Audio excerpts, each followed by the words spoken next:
Trabalho no garimpo do Rio Madeira, em Rondônia, já parece ter sido há uma eternidade. Se me permitem, falo de 1981, quando o lugar ainda era um paraíso intocado pelos olhos do mundo, mas já conhecido pelas dificuldades que exigia. O acampamento ficava distante de qualquer cidade, cercado por florestas densas e um rio que mais parecia guardar segredos de tempos antigos. Ali, o som constante das águas batendo nas pedras era como um aviso, mas ninguém se importava. A única coisa que importava era o ouro que se escondia no fundo daquele rio traiçoeiro. O trabalho, esse era um inferno. Cada dia parecia mais pesado que o anterior. Passávamos horas escavando, lavando e peneirando as areias do rio, na esperança de que um pedaço dourado aparecesse. O suor se misturava com o barro e o cheiro de metal impregnava a pele. Alguns garimpeiros falavam pouco, outros estavam sempre em seus próprios pensamentos, mas todos com um único objetivo: riqueza. Contudo, à medida que os dias passavam, a solidão parecia aumentar, como se a selva em volta fosse nos engolir aos poucos. À noite, o calor se tornava insuportável. O acampamento era fraco em estrutura, com barracas improvisadas e uma fogueira sempre acesa para afastar os mosquitos. Mas não havia como afastar o silêncio que rondava o lugar. Era como se o rio observasse cada um de nós, esperando o momento certo para cobrar sua parte. Era um mistério, algo que não sabíamos, mas sentíamos. Algo estava mudando e logo eu perceberia que não era só o calor ou a fadiga que nos incomodavam. Os primeiros dias após o desaparecimento de Manuel, um dos garimpeiros, foram os mais silenciosos que já vivi.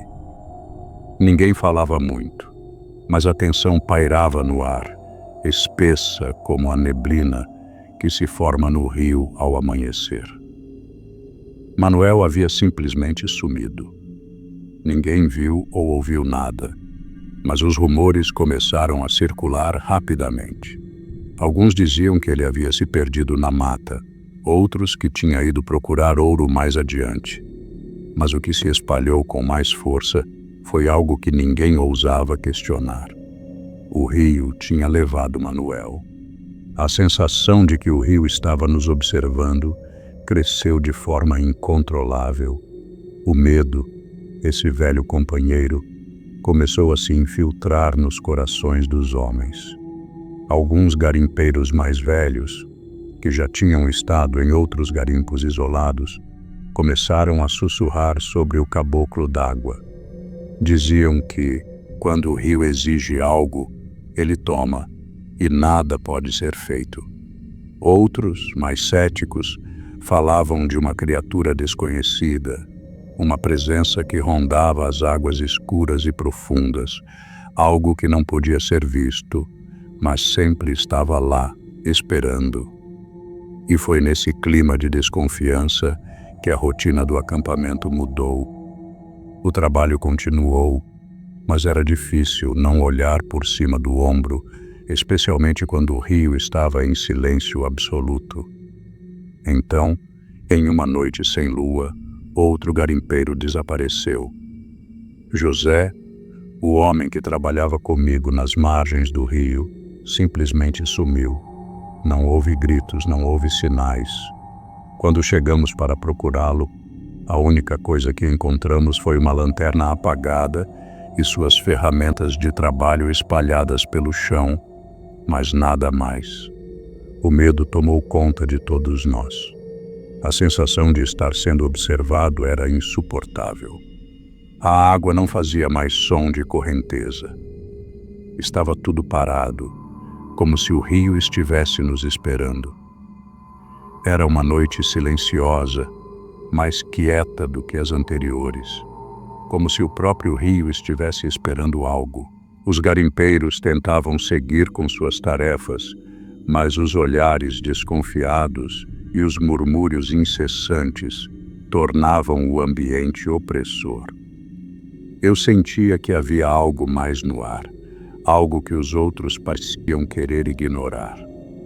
O medo que tomava conta de todos nós não era mais apenas um temor do desconhecido, mas de algo palpável, como se o rio estivesse vivo, vigiando cada um de nós, esperando o momento certo para se revelar.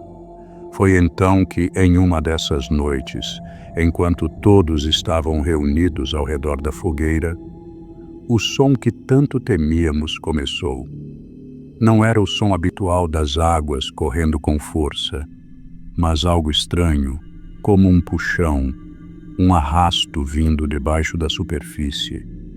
O som parecia vir de bem longe, mas ao mesmo tempo de um ponto muito próximo, ecoando nas minhas entranhas. Eu sabia que algo estava errado, não apenas com o rio, mas com tudo ao nosso redor.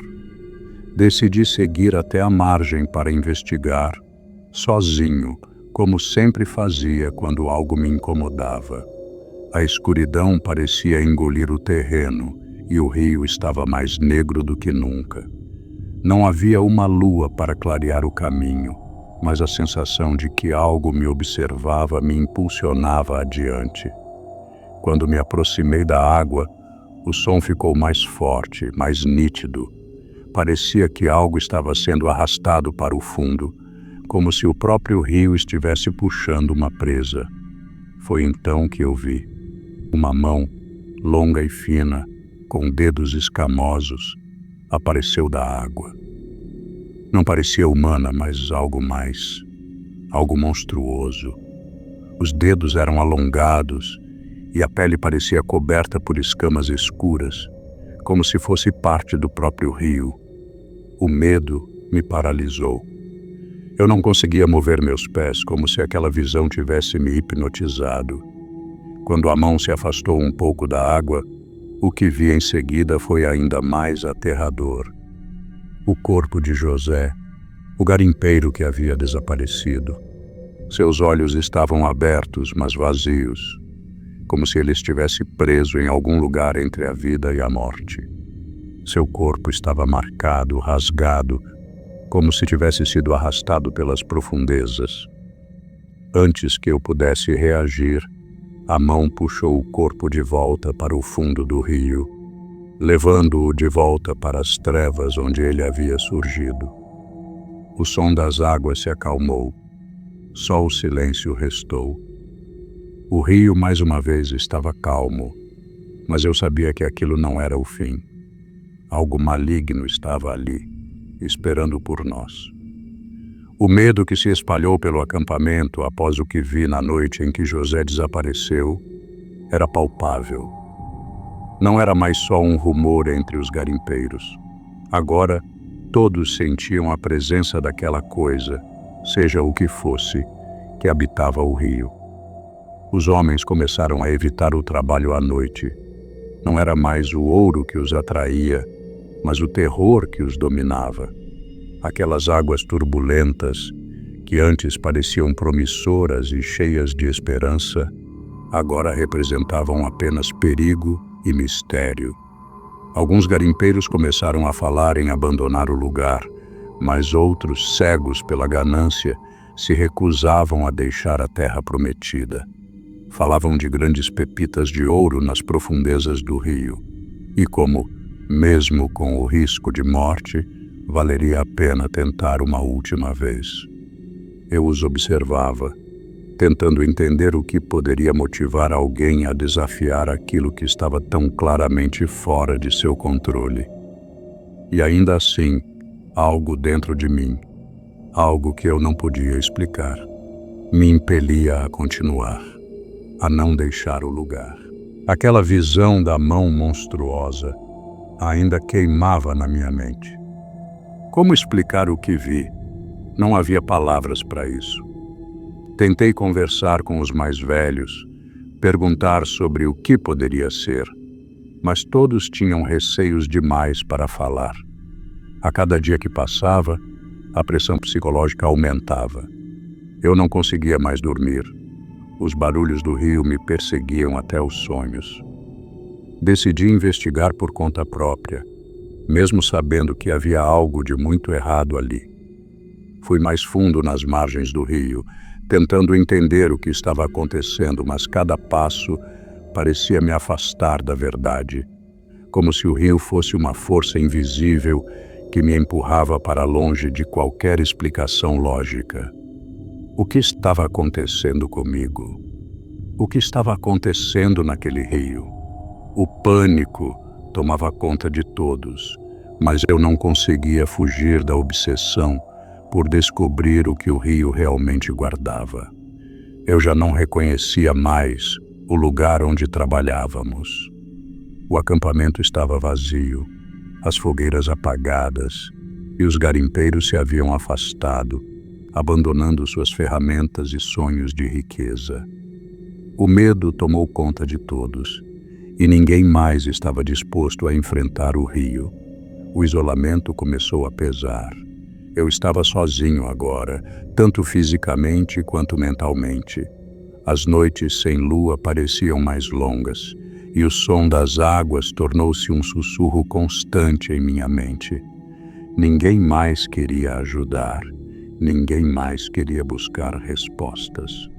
Os outros se afastaram do rio, se recusaram a trabalhar à noite, e com isso, qualquer esperança de encontrar algo no fundo daquelas águas se esvaiu.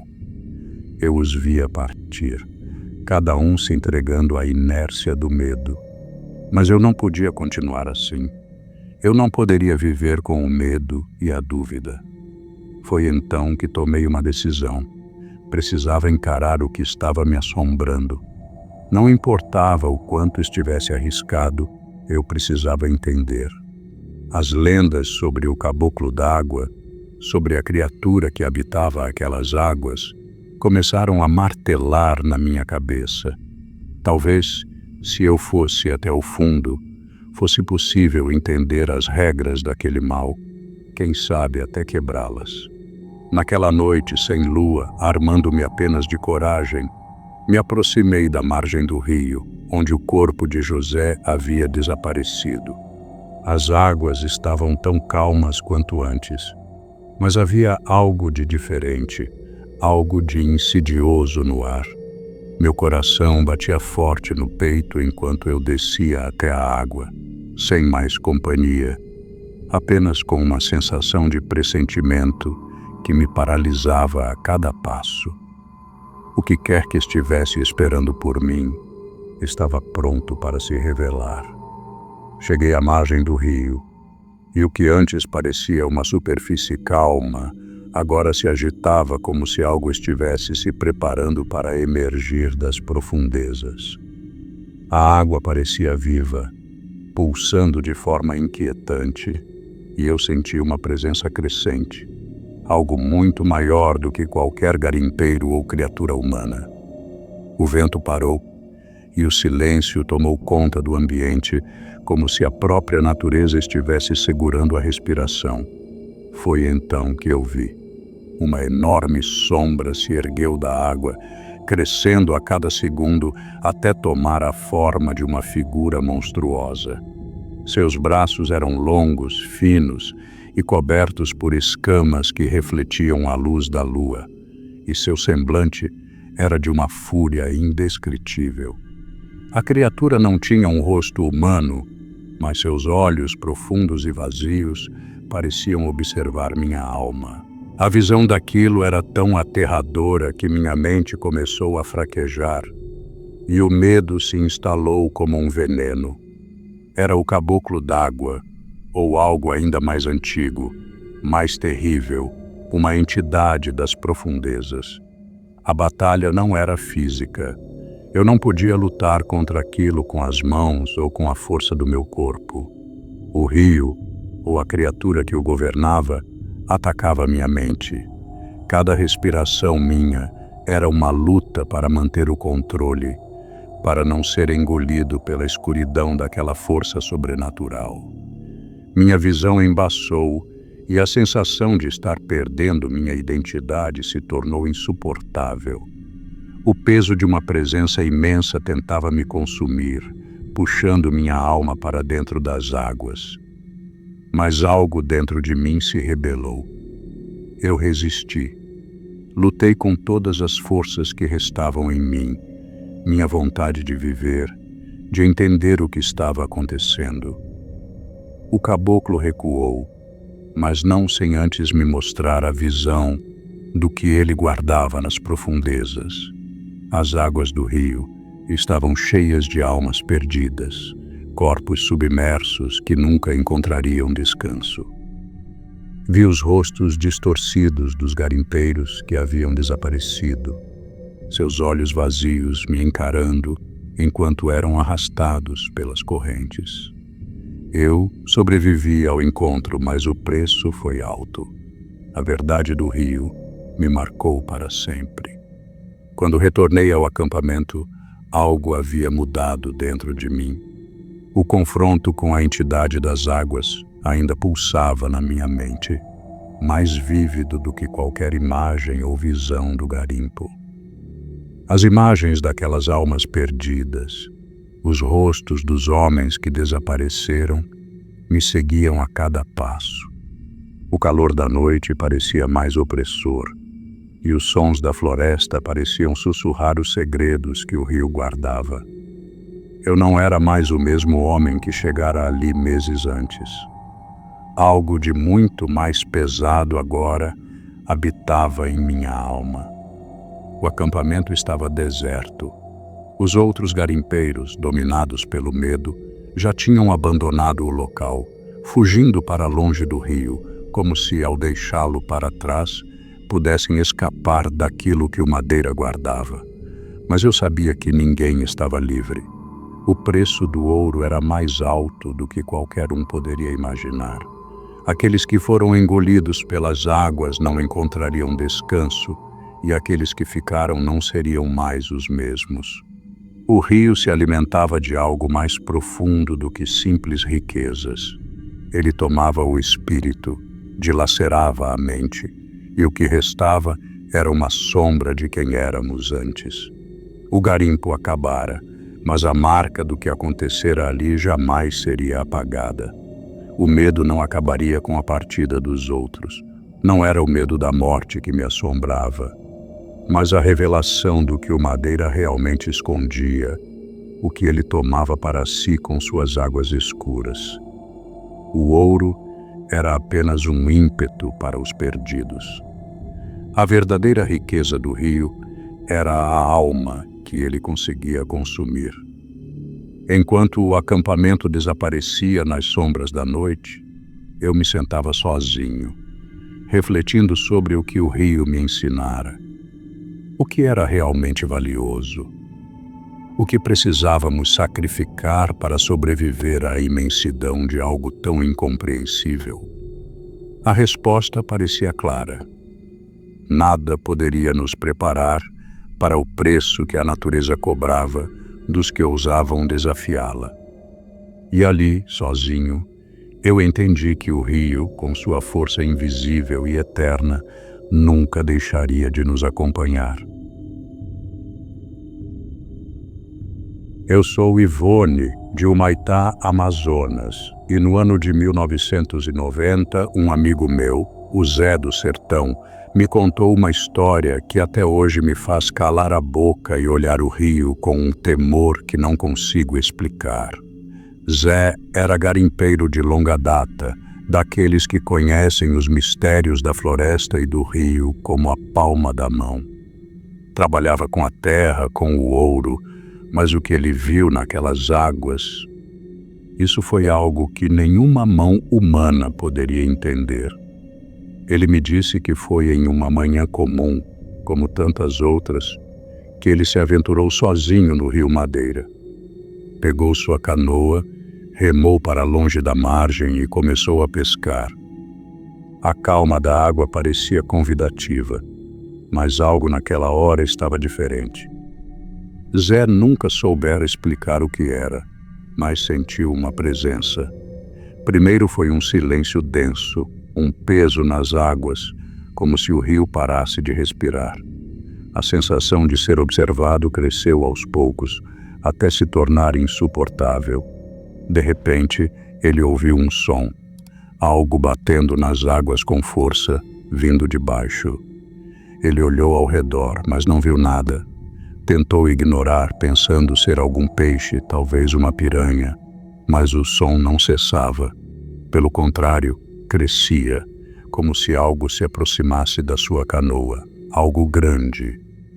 E quando ele virou o olhar para a água, viu a sombra primeiro, uma forma gigantesca, que se movia com uma agilidade impossível para o tamanho que tinha. Mas quando a criatura surgiu, Zé teve a sensação de que a água inteira se movia, como se o rio fosse comandado por uma força monstruosa. A coisa parecia um peixe, mas com braços longos, cobertos por escamas negras e dentes afiados que brilhavam como faca. Antes que ele pudesse reagir, a canoa foi virada por uma força sobrenatural, algo que ele nunca acreditou ser possível. Zé caiu na água fria e turva, e aí ele viu de perto o rosto da criatura. Era horrível, um rosto humano, mas com pele escamosa, os olhos fundos, vazios, como se houvesse algo dentro deles, algo maligno, como se a criatura estivesse ali apenas para tomar a vida. Ele lutou com todas as forças para se afastar, para se salvar, e por fim conseguiu nadar até a margem. Quando chegou lá, o coração quase saltando pela boca, ele se sentou na areia, pálido, tremendo e sem forças. Algo dentro dele estava quebrado. Ele me disse, com a voz quase falhando, que sentiu o olhar da criatura o seguindo, que mesmo depois de ter escapado, sentia como se estivesse sendo observado de dentro da água. E mais estranho ainda, a presença não desapareceu. Algo havia mudado, algo irreversível. Depois daquele dia, Zé nunca mais se atreveu a pescar ali, nem a se aproximar do rio. Até hoje, sempre que passo perto de onde ele esteve, penso naquela história. A água, quieta e calma, esconde mistérios que talvez nem o próprio rio queira revelar. Zé voltou à aldeia dias depois do incidente, mas ele não era mais o mesmo. O homem alegre e destemido que todos conheciam estava agora irreconhecível, pálido, com os olhos fundos, como se o peso de uma visão que não poderia compreender tivesse lhe consumido a alma. Quando Ivone o encontrou, ele parecia uma sombra do que era. Seu semblante estava marcado pelo terror, e a alegria que sempre o acompanhara se esvaíra, substituída por um vazio assustador. Ele mal conseguiu olhar nos olhos de Ivone, sua voz quebrando a cada palavra. Quando ela lhe perguntou o que havia ocorrido, ele balbuciou algo ininteligível, e apenas depois, com grande dificuldade, começou a relatar o que aconteceu. Mas suas palavras eram desordenadas, como se a memória de tudo estivesse fragmentada pelo medo. Ele mencionou a criatura, a sensação de que algo monstruoso o observava, e o terror de sentir-se observado, mesmo depois de escapar. Zé revelou que, enquanto nadava em direção à margem, a presença da criatura parecia estar ali, ainda o seguindo, uma presença invisível que o perseguia como uma sombra. Ele tentou falar mais, mas a mente dele parecia não querer reviver aquilo. A cada menção ao rio Madeira, ele se encolhia e sua voz se tornava ainda mais fraca. Ivone, que o conhecia bem, ficou alarmada com a transformação. O que ele relatava parecia surreal, mas o medo em seus olhos era real. Ela começou a questionar se aquilo realmente havia acontecido ou se Zé estava, de alguma forma, perdendo o controle sobre a sua própria sanidade. Ivone não conseguiu tirar a história de Zé da cabeça. A dúvida, O medo que ele sentira, algo dentro dela a empurrava para descobrir o que realmente acontecera naquela água escura. Ela sabia que precisava ver o local com seus próprios olhos, entender o que o tinha aterrorizado tanto. Sem hesitar, pegou sua canoa e partiu sozinha para o ponto do rio Madeira que Zé havia descrito. Durante o trajeto, o ambiente ao redor parecia se fechar, como se a floresta estivesse se estreitando, engolindo tudo em um abraço sufocante. A vegetação nas margens crescia espessa, suas folhas e cipós pendendo sobre a água, criando uma sensação de claustrofobia que fazia Ivone se sentir pequena, insignificante diante do poder daquela natureza. O som da canoa cortando a água parecia abafado, como se o próprio rio estivesse silenciosamente observando seus movimentos. Quando chegou ao local descrito por Zé, Ivone ancorou a canoa e caminhou até a margem. O terreno estava lamacento e as árvores ao redor pareciam mais altas, mais imponentes, como se o lugar fosse guardado por algo invisível. Ela agachou-se e começou a examinar o chão, e logo encontrou marcas profundas na terra, como se garras grandes e afiadas tivessem rasgado o solo. A impressão era de que algo monstruoso havia saído da água, mas o quê? A criatura que Zé havia descrito?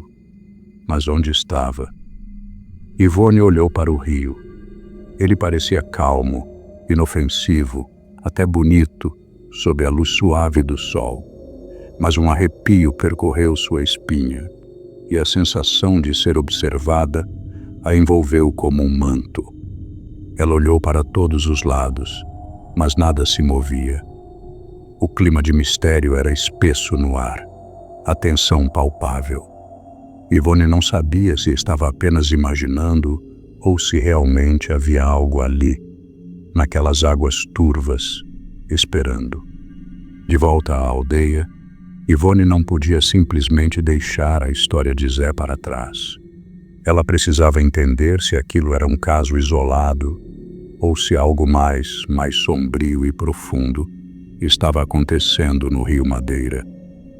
Começou a conversar com outros pescadores e garimpeiros, homens que passavam suas vidas nas águas e conheciam cada canto do rio. Alguns confirmaram ter ouvido histórias semelhantes sobre encontros com criaturas estranhas, seres enormes que emergiam das profundezas e causavam pavor. Eu ouvi algo assim, mas não acreditei, disse um dos pescadores, um homem de cabelos brancos e mãos calejadas. Vez ou outra você escuta de algo no rio, mas é só um boato. O Madeira é cheio de mistério. Outro, mais jovem, apenas deu de ombros. Histórias de velho, isso não passa de invenção. Porém, havia um homem mais velho, um ancião de pele enrugada e olhar perdido, que parecia saber mais do que dizia. Ele se aproximou de Ivone em silêncio, e quando ela mencionou a história de Zé, o semblante dele se tornou sério, como se tivesse acabado de tocar uma ferida antiga. No rio, nem tudo o que se vê é o que parece, começou ele com uma voz grave. Há lendas antigas, de dragões d'água e espíritos que habitam as profundezas. Eles vêm para castigar os pescadores imprudentes, aqueles que desrespeitam o rio. Ivone ouviu atentamente, sentindo o peso das palavras do ancião. O medo que ela sentia começou a se intensificar. Havia algo mais profundo no que Zé experimentou, algo enraizado nas lendas que até então ela achava que eram apenas contos de pescador.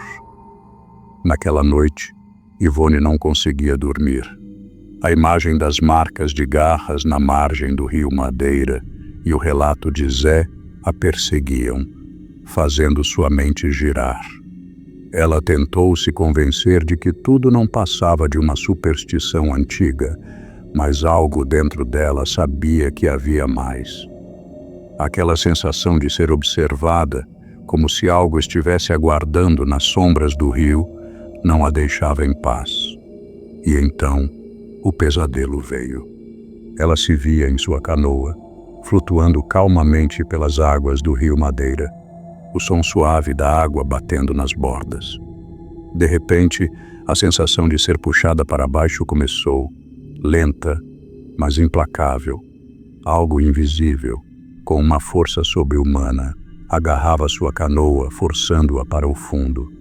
Yvonne tentou resistir, mas o peso era imenso. A água gelada envolvia suas pernas e a pressão no peito aumentava a cada segundo. Foi quando ela o viu, a criatura. O mesmo rosto horrível que Zé descrevera. Uma face humana, mas cheia de escamas e dentes afiados. Seus olhos estavam fixos nela, penetrantes e vazios, como se soubessem tudo sobre ela. A pressão aumentava. Yvonne sentia que ia se afogar, que a criatura a puxaria para as profundezas. Ela acordou em um sobressalto, ofegante, suada, com o coração batendo descontrolado.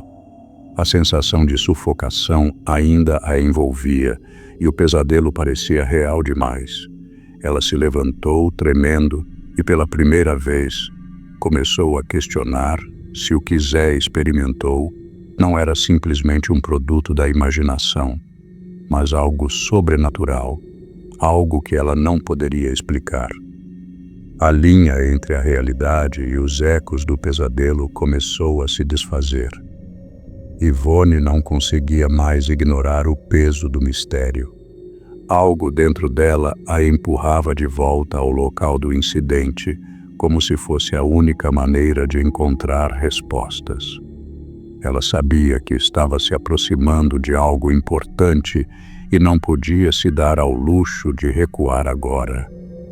Com uma determinação renovada, pegou sua canoa e seguiu para o rio Madeira. O som das águas batendo contra o casco, tornando-se uma constante na sua mente. Quando chegou perto do ponto onde Zé havia vivido seu encontro, ela percebeu algo que não havia notado antes. Uma pequena entrada, uma fenda escondida entre as pedras ao longo da margem. Curiosa, Yvonne se aproximou e, após um esforço, encontrou uma pequena caverna parcialmente coberta por vegetação densa. Era um local isolado, fora do alcance de qualquer pescador ou garimpeiro que passasse por ali.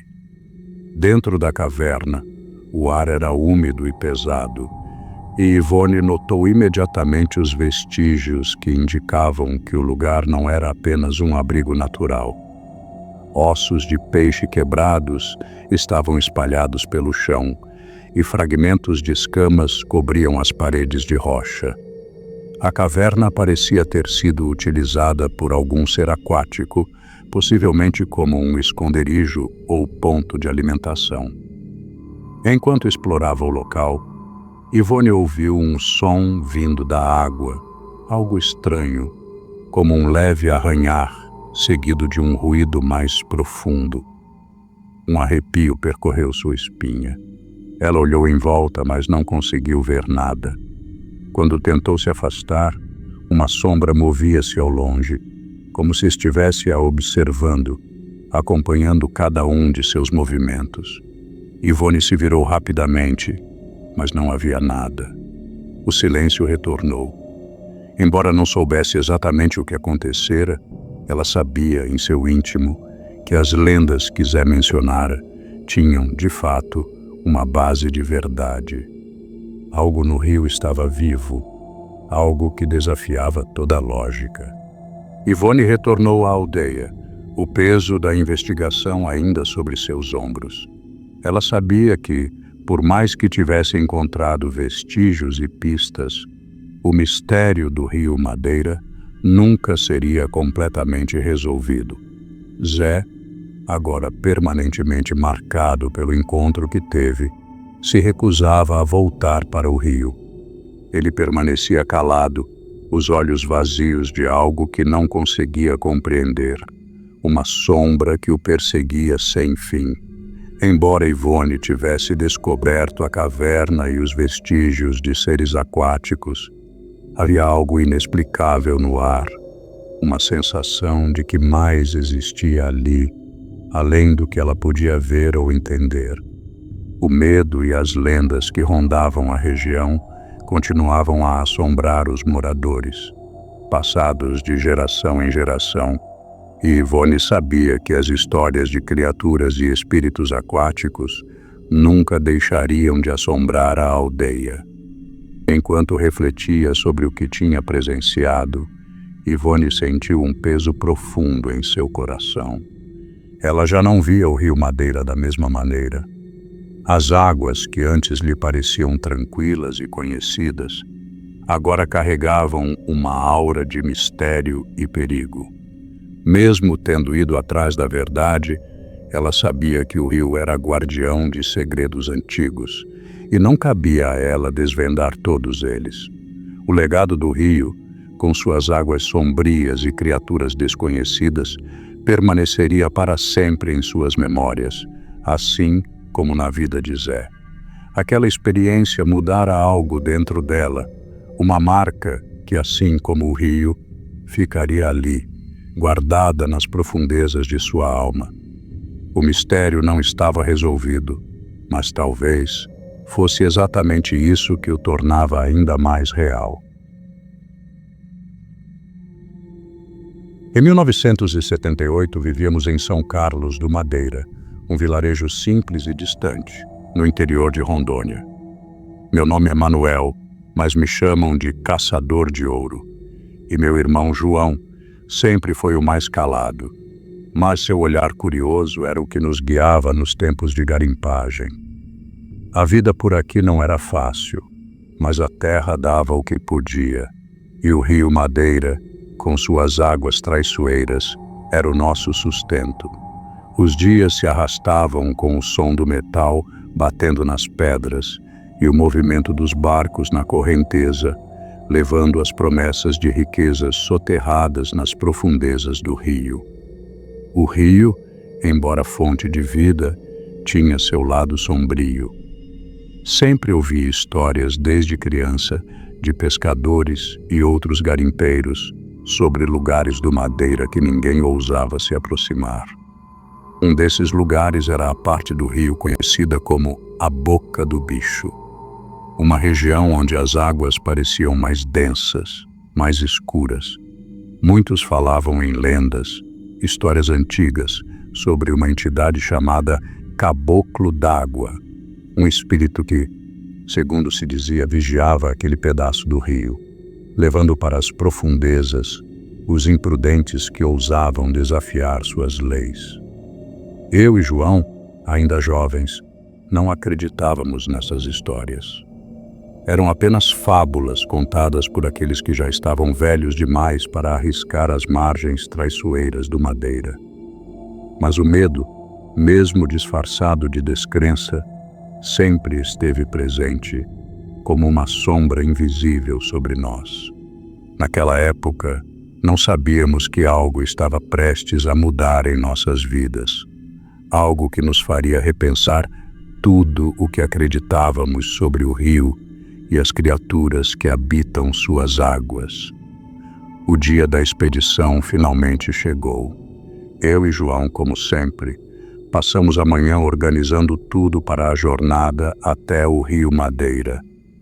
Carregamos os sacos de garimpo, as ferramentas, e não podiam faltar as redes e o remédio para a malária. Tudo parecia normal, mas havia algo no ar, algo difícil de identificar. João estava mais quieto do que o habitual. Quando perguntei o motivo, ele apenas respondeu com um aceno, sem dizer uma palavra. Mas seus olhos, esses, diziam mais do que ele queria deixar transparecer. Ao cair da noite, começamos a descer até a margem do rio. O vento estava mais forte e o som das árvores balançando contra as pedras parecia se intensificar. João, ainda mais calado, Olhou para o rio com um semblante preocupado. Ele começou a murmurar sobre a boca do bicho, falando das histórias que ouvira de outros garimpeiros, sobre o espírito que, segundo diziam, vigiava aquele ponto específico do Madeira. Eu, por outro lado, ria disso tudo. Sempre considerei as histórias como apenas superstição, coisas de gente que não tem o que fazer e inventa medos para si. Isso é bobagem, João, eu disse, tentando aliviar a tensão que começava a tomar conta de nós dois. Não temos com o que nos preocupar. Mas quando nos preparávamos para acender o fogo, os primeiros sons estranhos começaram.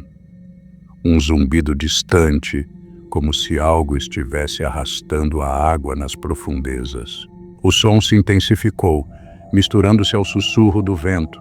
João olhou para o rio e, sem uma palavra, apertou os punhos, claramente tenso. Eu ainda tentava racionalizar a situação, mas dentro de mim, algo dizia que havia mais ali do que simples coincidência. O rio parecia nos chamar e algo estava se aproximando. A noite já se estendia e o fogo mal iluminava as sombras ao nosso redor. O som do rio parecia mais forte, mais profundo, como se algo estivesse se agitando nas águas. João ficou em silêncio, olhando fixamente para a superfície do Madeira, enquanto eu, mais distraído, tentava organizar as ferramentas. De repente, a água começou a borbulhar, primeiro devagar, depois com mais força, como se algo estivesse subindo das profundezas. A luz do fogo refletia nas ondas, distorcendo a visão, mas logo eu vi.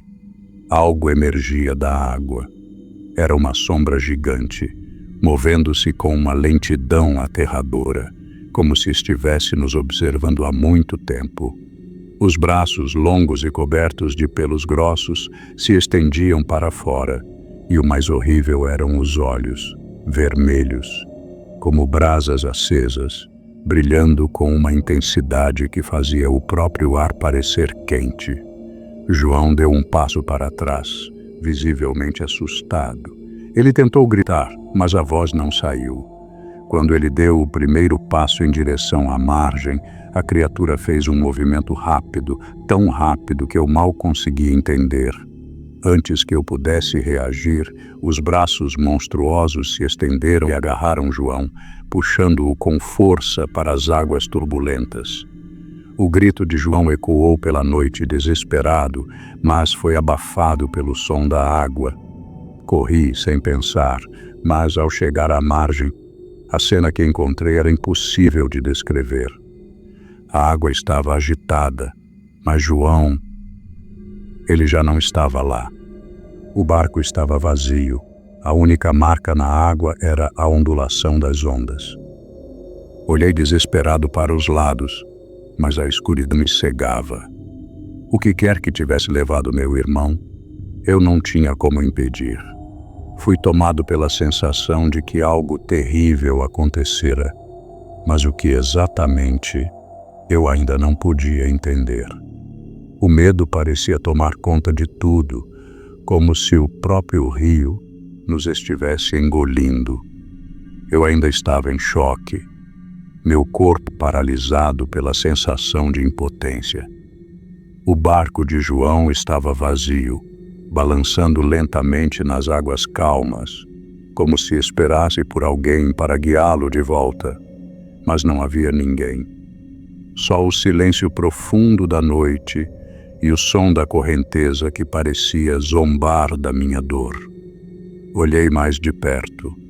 Na madeira escura do barco havia marcas profundas, marcas de dedos grandes, como se uma força imensa tivesse agarrado a embarcação com uma fúria sobrenatural. Não havia como aquilo ser uma coincidência. O que quer que tenha levado meu irmão para as profundezas não era humano. E o medo apertava meu peito porque eu sabia que estava diante de algo que não entendia. As águas do Madeira eram traiçoeiras, mas eu sempre acreditara que a natureza apenas seguia seu curso. Agora, no entanto, algo estava errado. O rio parecia esconder segredos, e eu estava determinado a descobrir quais eram. O que havia acontecido com João? O que era aquela criatura? Aquela sombra que o arrastou para dentro da água? Lembrei-me das histórias que meu pai costumava contar quando éramos jovens. Ele falava sobre o caboclo d'água, uma entidade das profundezas que vigiava os rios, levando para sempre aqueles que se aproximavam demais da margem. Eu sabia que essas histórias eram apenas lendas, mas àquela altura, o que eu mais temia era que fossem verdade.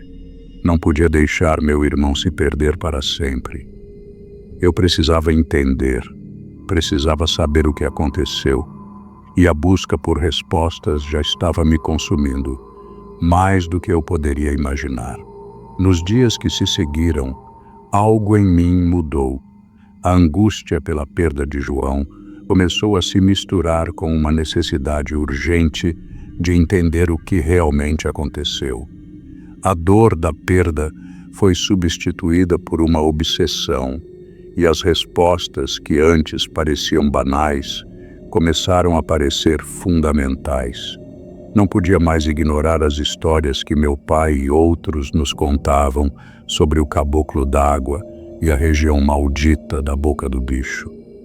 Decidi procurar os mais velhos da vila, os pescadores, aqueles que passavam os dias no rio e conheciam cada curva de suas águas traiçoeiras. As conversas começaram com risos nervosos e olhares desconfortáveis, mas logo ao notar minha determinação, começaram a falar mais abertamente. Eles falavam com um medo genuíno, quase palpável, sobre a boca do bicho. Era um lugar amaldiçoado, eles diziam, onde a entidade do rio, o caboclo d'água, tomava forma humana para se alimentar daqueles que ousavam se aproximar de suas margens. A cada história, o medo crescia. Pessoas desapareciam sem deixar vestígios. As embarcações apareciam vazias e os corpos jamais eram encontrados. Aquilo não era uma lenda, era real. O caboclo d'água era real. Eu começava a questionar minha própria crença. Por que nunca levei a sério aquelas histórias? Como eu pude ser tão cético diante de tantos relatos de desaparecimentos? O que aconteceu com João não foi um acidente. O rio tinha uma presença, uma força que ninguém entendia completamente. A ideia de que ele poderia estar perdido em algum lugar daquele rio, levado para as profundezas por uma força que eu mal compreendia, me consumia. Não havia mais dúvida em mim. Eu precisava voltar lá, no ponto exato onde ele foi levado, mesmo que isso significasse enfrentar algo que não poderia compreender. Eu voltei. Sozinho, sem companhia, sem ninguém para me impedir. A noite estava mais escura do que eu imaginava, e o rio, como sempre, parecia esconder segredos em suas águas.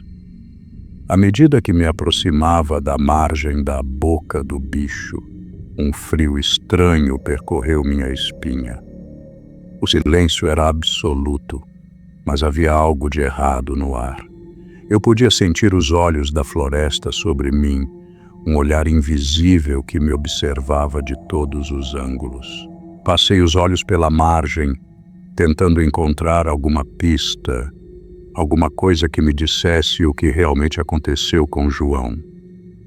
E foi ali, naquela terra úmida e escura, que notei pela primeira vez as marcas nas pedras e nas árvores. Marcas largas, quase como garras que desciam para a água. Não eram marcas de animal, isso eu sabia. Eram muito grandes, muito profundas, como se algo ou alguém tivesse arrastado algo para dentro do rio. Senti uma presença.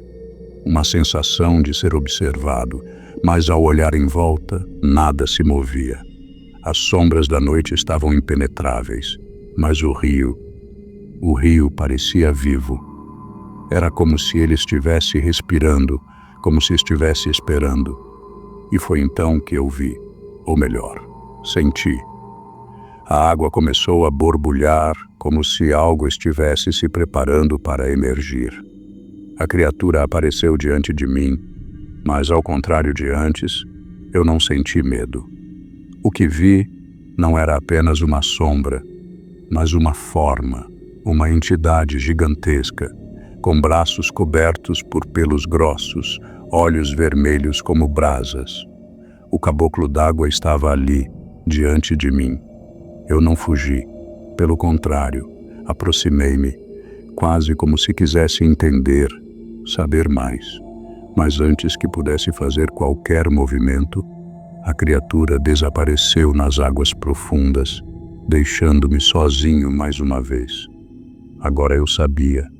O que aconteceu com João não foi um acidente.